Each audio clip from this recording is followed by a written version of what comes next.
عارف الجن اللي اسمه النمرود اللي ظهر في مسلسل المداح؟ اهو ده بقى اسم الحاكم جبار حكم الارض بعد ما اتعلم السحر على ايد ابليس. مش كده وبس، ده كمان خلص على ابوه وادعى الالوهية. انا دينا مهران ودي حكاوي الدنيا.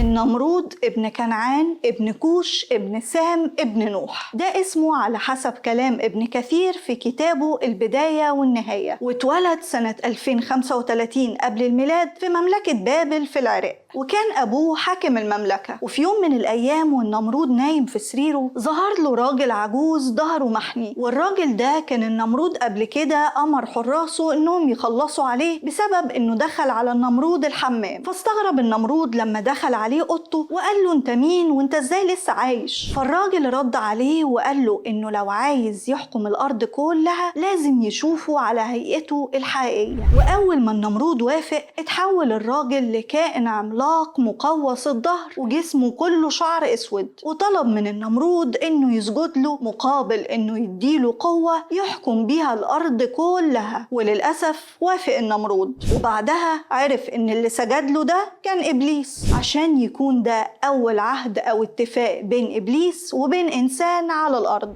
وبعدها ابتدى ابليس انه يعلم النمرود طرق السحر كلها، وامره انه يخلص على ابوه حاكم مملكة بابل وقتها، وده طبعا عشان ياخد مكان أبوه في الحكم، وبقى ملك وساحر في نفس الوقت، واحتل بلاد كتير وضمها للمملكة لدرجة انه تكبر وقال نحن ملوك الدنيا ومن فيها. ده غير انه اتجنن خالص وأمر الناس كمان تسجد له. وكان وقتها الناس بيعبدوا 3 حاجات، النمرود والشمس والكواكب، يا إما يعبدوا الأصنام اللي كان أكبر صنم فيهم بشكل واسم النمرود. وفي يوم شاف النمرود في الحلم انه بيطلع كوكب في السماء، وأول ما طلع عليه نور الشمس اختفى والدنيا بقت ضلمة كحل. وفسر له الكهنة والمنجمين الحلم ده وقالوا له إنه هيتولد ولد هتكون نهايته على إيديه، فأمر جنوده إنهم يخلصوا على أي ولد يتولد في السنة دي. وتمر الأيام ويتولد سيدنا إبراهيم عليه السلام في نفس السنة، ويخبوه أهله لحد ما يكبر ويتحدى عبادة النمرود والأصنام، ويدعي أهله والناس لعبادة الله سبحانه وتعالى. وزي ما ذكر ربنا سبحانه وتعالى في القرآن الكريم إن سيدنا إبراهيم عليه السلام كسر كل الأصنام اللي كان بيعبدوها أهله ما عدا أكبر صنم فيهم. ولما شاف أهله اللي حصل سألوا سيدنا إبراهيم عليه السلام